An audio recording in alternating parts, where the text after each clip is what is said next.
1+2即废气再循环，通过少部分废气进入气缸参与混合气的燃烧，一方面降低了燃烧时气缸中的温度，另一方面降低了氧气的含量。因氮氧化物是在高温富氧的条件下生成的，故抑制了氮氧化物的生成，从而降低了废气中氮氧化物的含量。1+2发动机有如下特点：四气门结构，工作可靠，拆卸方便，采用电控喷油速率喷射泵 ECU 控制预行程及1+2阀开关，便于整车布置。内置机油冷却器，安全可靠；后置增压器，顶置1+2，结构紧凑，各系列外形变化少。6缸直列，通用程度高，便于整车配套。1+2发动机工作原理：发动机 ECU 根据发动机的转速、负荷、进气温度、压力、冷却水温度等信号，控制电磁阀适时打开，使少部分废气经1+2阀进入进气系统，与混合气混合后进入气缸参与燃烧。但当发动机处于怠速、低速、小负荷及冷机时， ECU 控制废气不再参与再循环，避免发动机性能受到影响。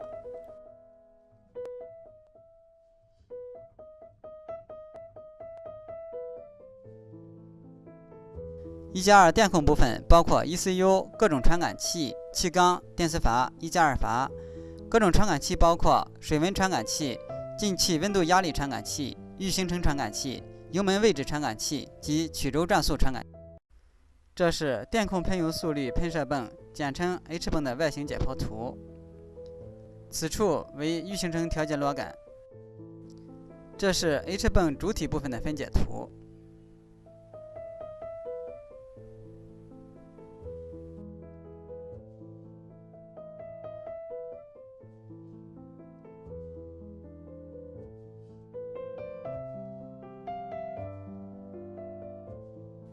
这是油泵运行图。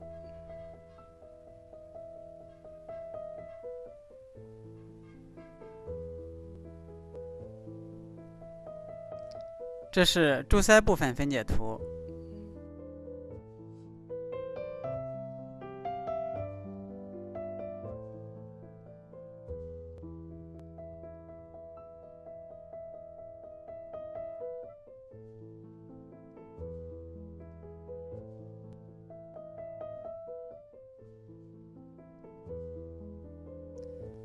这是预行程控制杆动作图。这是装配1+2发动机的豪沃9系列牵引车。1+2发动机总成外形图。发动机上方为1+2总成。这是1+2部分分解图。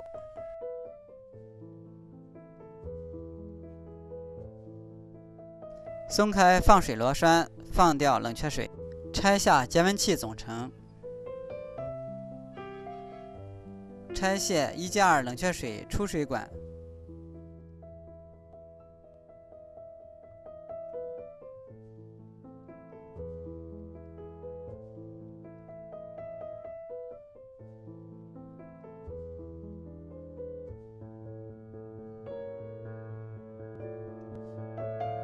拆卸1+2排气管。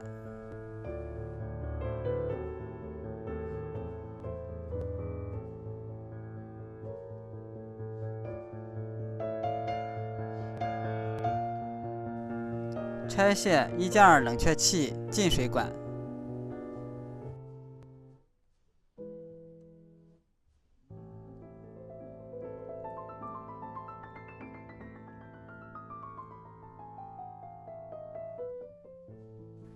拆卸1+2进气管1和进气管2。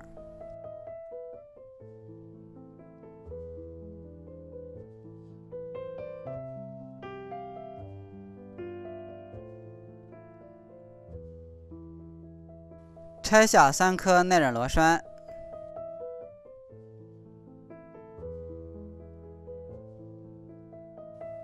取下1+2总成，并收好3个电圈。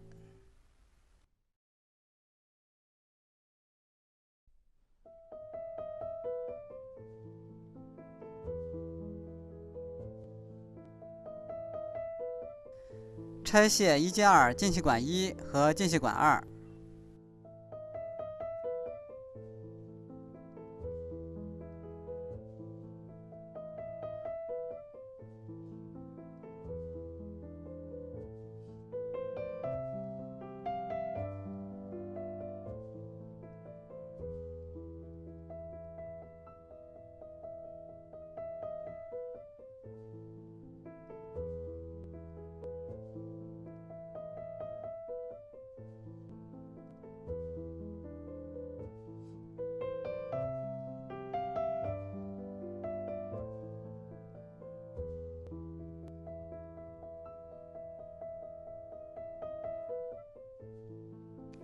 拆卸1接2工作气缸。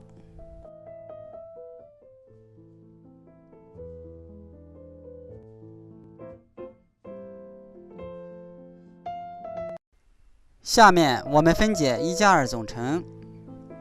我们将1加2控制阀从1加2冷却水管总成上拆下。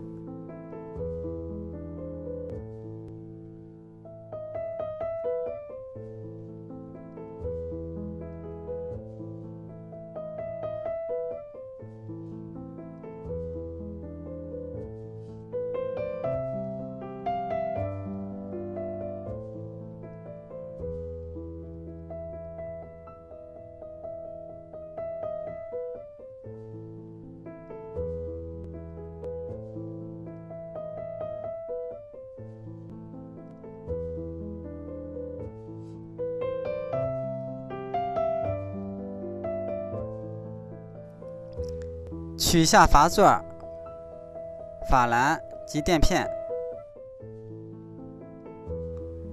将阀座上的开关打到开的位置，用一细长铁杆轻推2个1加2阀芯，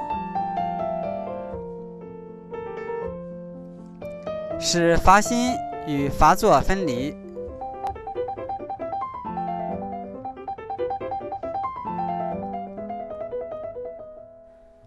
这是1加2控制阀分离与不分离的状态比较。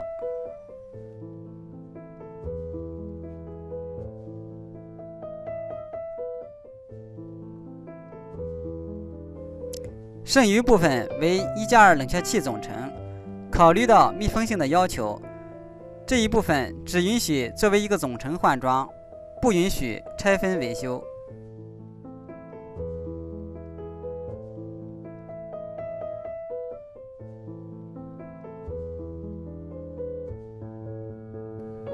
准备好1个1加2阀座和2个1加2阀芯。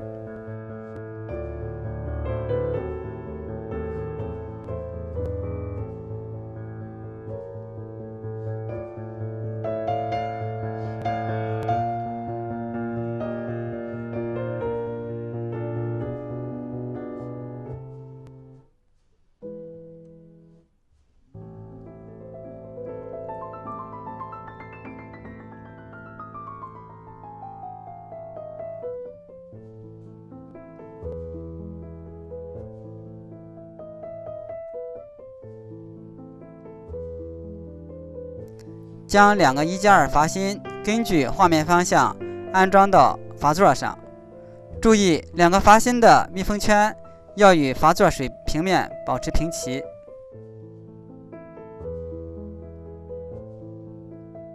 将控制阀与冷却水管安装平面清理干净，依次安装垫片、阀栏和1加2控制阀。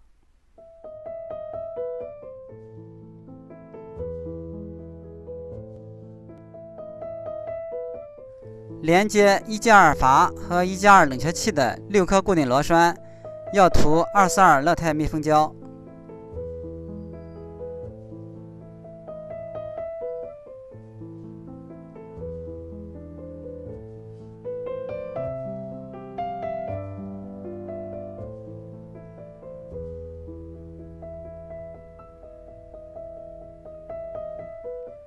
并先按对角方向依次预紧。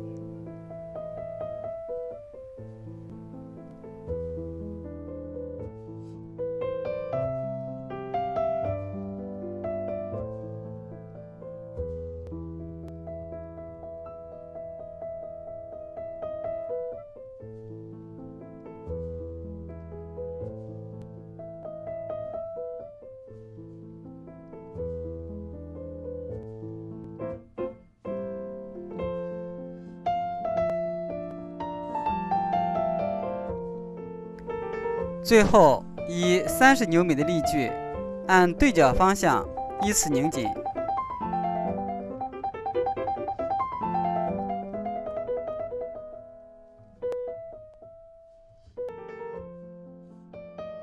安装1加2总成时，要确认1加2板块指向关的位置。准备好工作钢气缸，并在工作钢气缸固定螺栓孔处涂242螺纹胶。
工作缸安装完毕后，要确认其处于关的位置。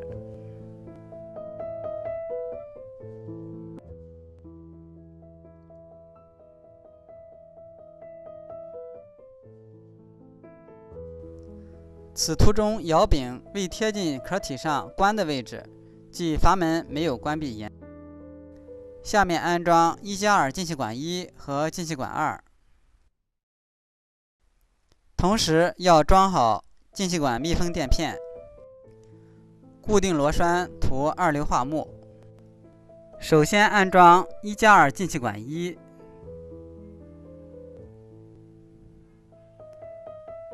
再安装1加2进气管2。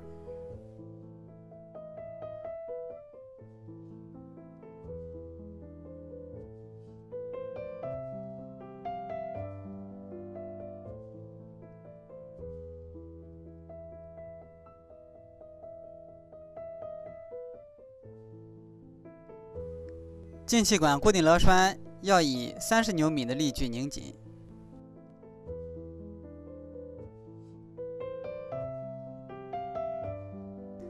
这是装配好之后的1加2总成，一端装配1加2进气管1和进气管2，另一端装配1加2控制阀。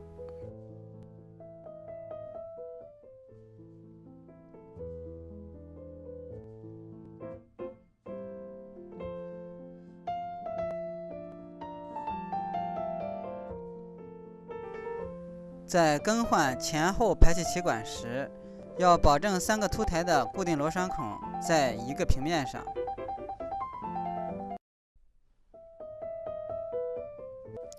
安装好前后隔热罩，隔热罩固定螺栓以28牛米的力矩拧紧。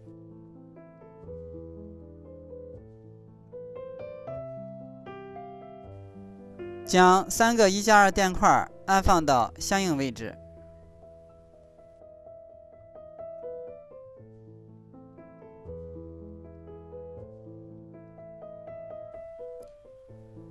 安装1加2总成。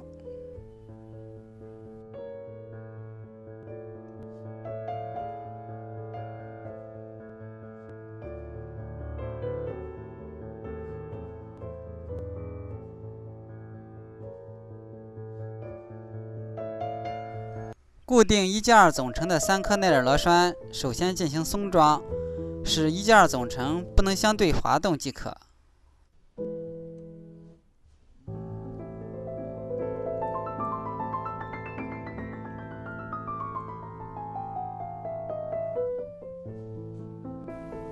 将垫片放入1加2进气管1、2与后排气气管中间，固定螺栓涂2硫化钼，以30牛米的力矩拧紧。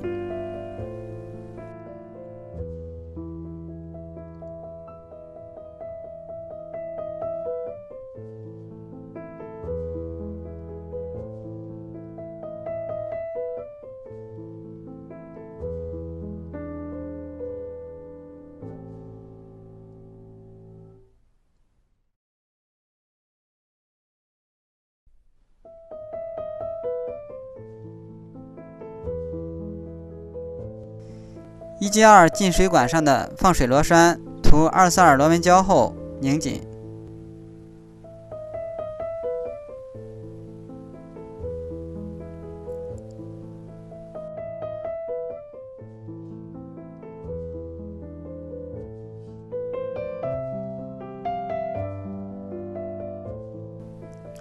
同时分装好进水管隔热罩及进水胶管。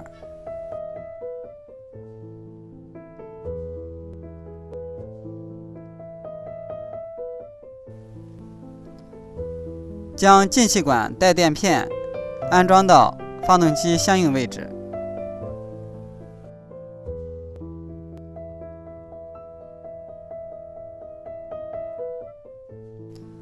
安装1+2进水管的螺栓有2种，2颗 M8×70， 2颗 M8×50。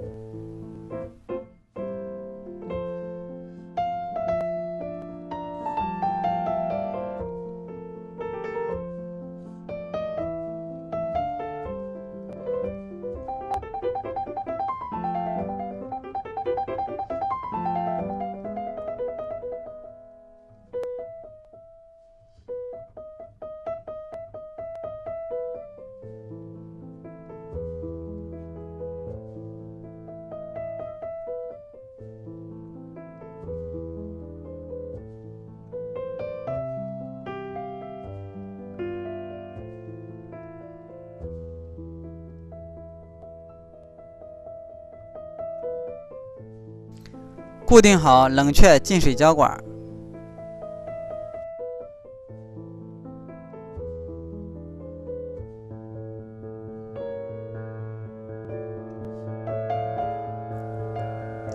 安装冷却器出水管前，先进行分装，将管接头组件头端涂乐泰569，用铜棒轻敲安装到位。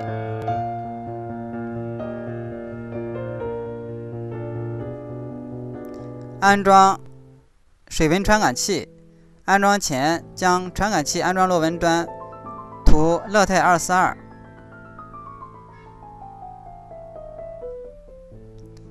安装冷却水胶管，将相应垫片安放到冷却器出水管与冷却器间，用 M8×50、M8×70的固定螺栓各2颗及波形垫片安装固定。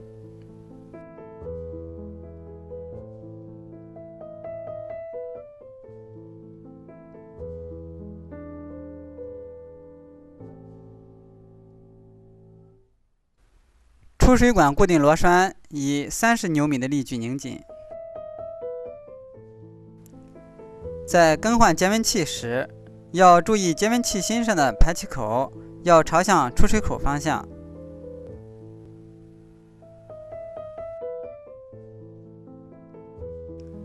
安装1+2排气管及垫片，用固定螺栓带波形垫圈拧紧。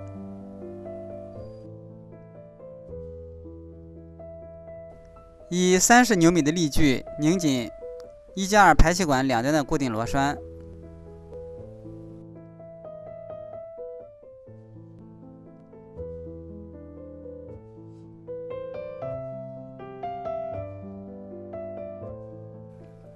进排气管安装完毕后，1+2总成的3颗耐热螺栓以60牛米的力矩拧紧。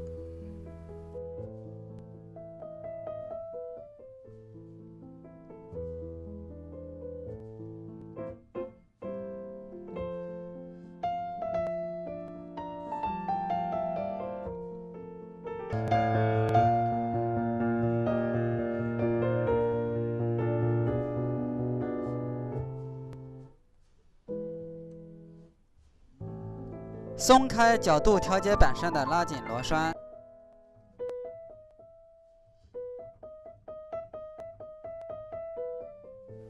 取下飞轮壳上的盖板，拨动飞轮，使飞轮上的刻度线与飞轮壳上的刻度线对齐。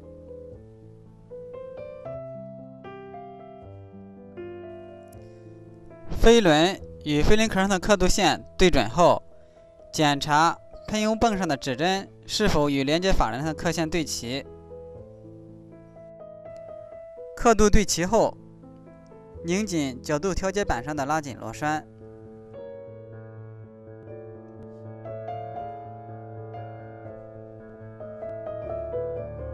这是不同型号 H 泵的提前角调整值。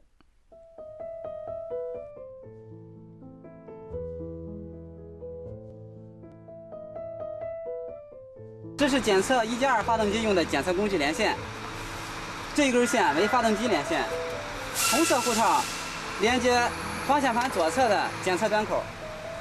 这个连一下。开始。将1+2检测线红色护罩插入方向盘左侧的诊断接口内，然后另一端为串口。如果你的电脑有串口，可以将1+2检测线直接与串口相连。如果电脑没有串口，需要用到这一根 USB 转串口的一个过渡线，将过渡线对插，将另一端的 USB 插入笔记本的 USB 接口。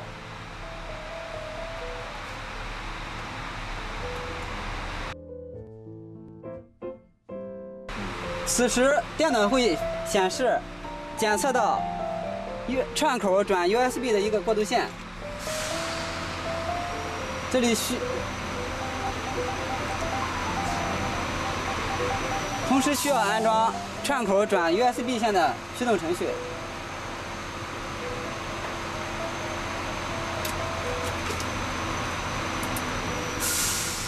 大家准备好串口转 USB 的驱动程序光盘，将其放入光驱。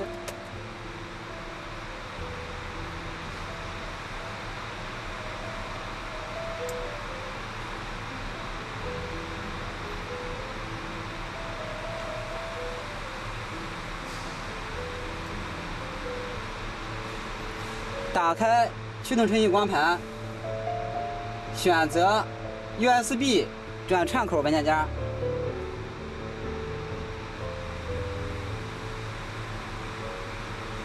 驱动操作系统选择 PC Driver， 双击打开，双击 Setup，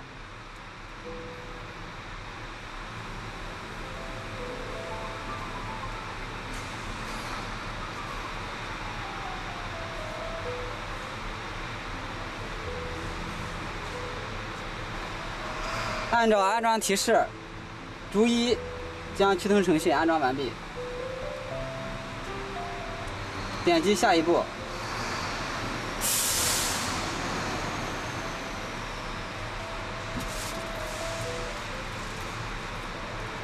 显示驱动程序安装完成。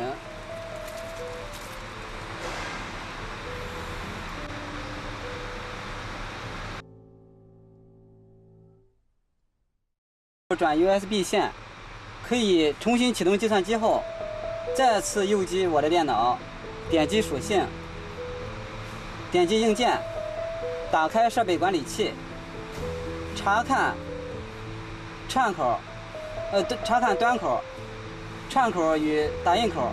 下面可以看到我们刚才安装的 USB 转串口的一个连线。后面的端口为 COM4， 打开 Meria 软件，点击通讯设置，确定串口通讯处的端口为刚才我们在设备管理器中检测到的串口转 USB 口连线通讯端口为 COM4。否则，点击下拉菜单进行选择，点击串口通讯，关闭，点击故障诊断与测试，点击故障诊断与测试，选择通讯测试，点击通讯连接，显示通讯成功，表示可以用此线对发动机进行检测。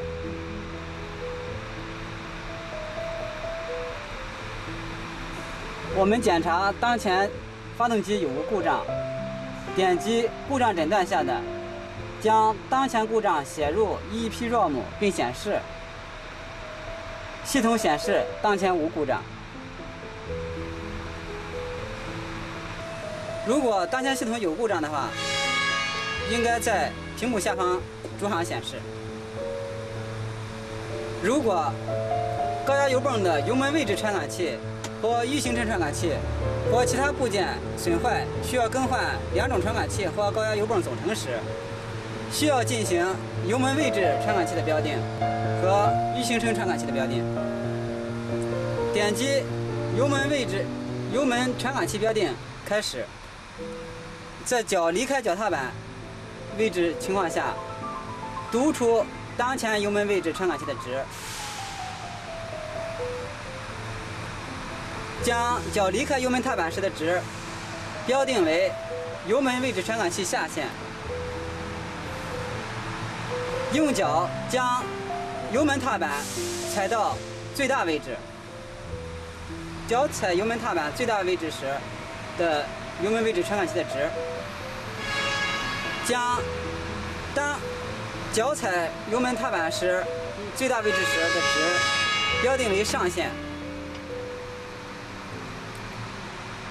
读出 EEPROM 存储器中油门下限值与油门上限值进行比较。油门下限值一般在300到400之间，读出 EEPROM 中油门上限值，油门上限值一般在700左右。点击传感器标定结束，更换预行程传感器后，进行预行程传感器的标定。点击预行程传感器标定开始，点击电机测试下的电机测试开始，将电机运行位置调整为1300步，此时步进电机处于最大位置，点击确定。稍后将电机运行位置调整为0步，此时步进电机处于最低位置，点击确定，离开电机测试。点击预行程传感器标定下的将读出当前预行程传感器值，将步进电机处于0步位置时的值标定为预行程传感器下限值。点击电机测试下的电机测试开始，将电机运行位置调整为1300步，即步进电机最高位置，点击确定，离开电机测试。读出步进电机处于最高位置时预行程传感器的值，将步进电机处于最高位置的时的值标定为预行程传感器上限值，读出 EEPROM 中存储的预行程传感器下限值与上限值进行比较。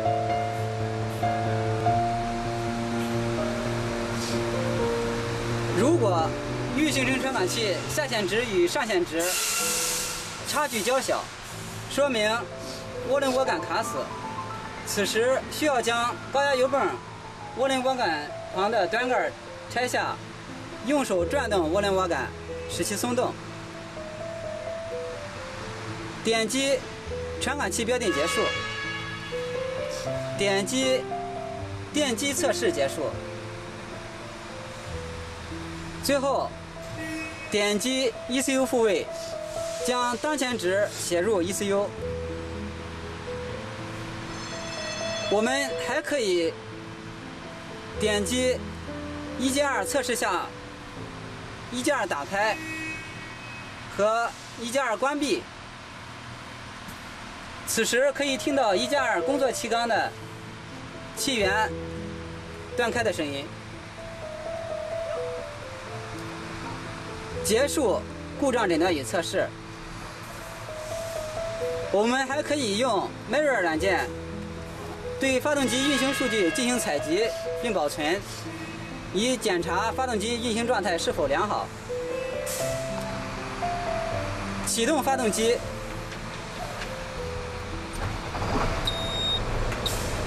点击数据采集，点击操作下的采集运行，可以选择下方的发动机各项参数进行选取。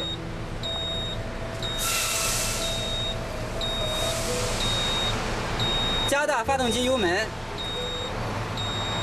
可以检查曲轴转速、油门开度等项的变化。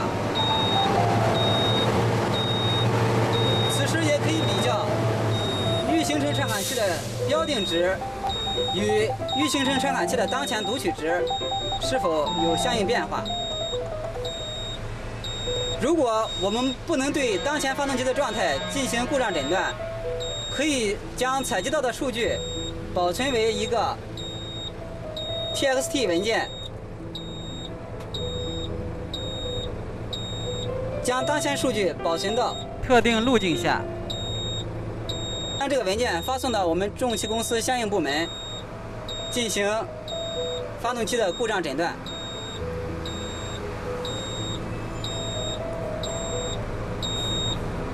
点击操作下的采集停止。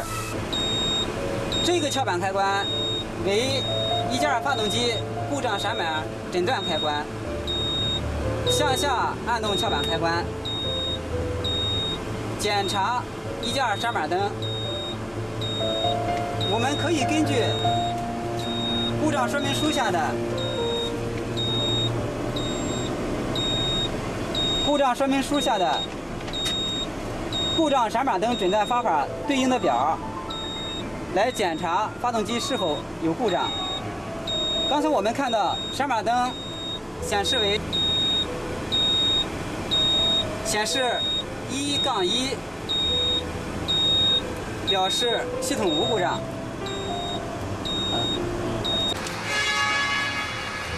这个信号灯为1键发动机故障诊断信号灯。当1键发动机系统出现故障时，这个灯会常亮。此时按下发动机故障诊断翘板开关，根据闪码灯的闪动信息，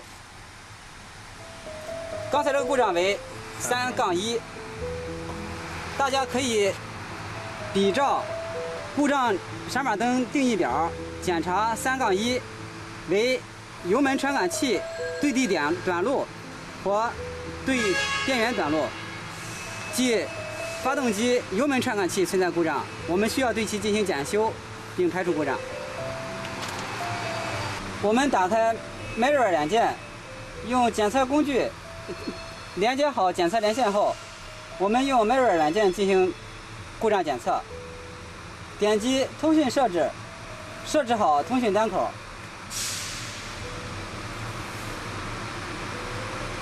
点击故障诊断与测试，检查通讯连接是否良好。显示通讯成功，表示可以用软件进行检测。点击故障诊断，点击将当前故障写入 EEPROM 并显示。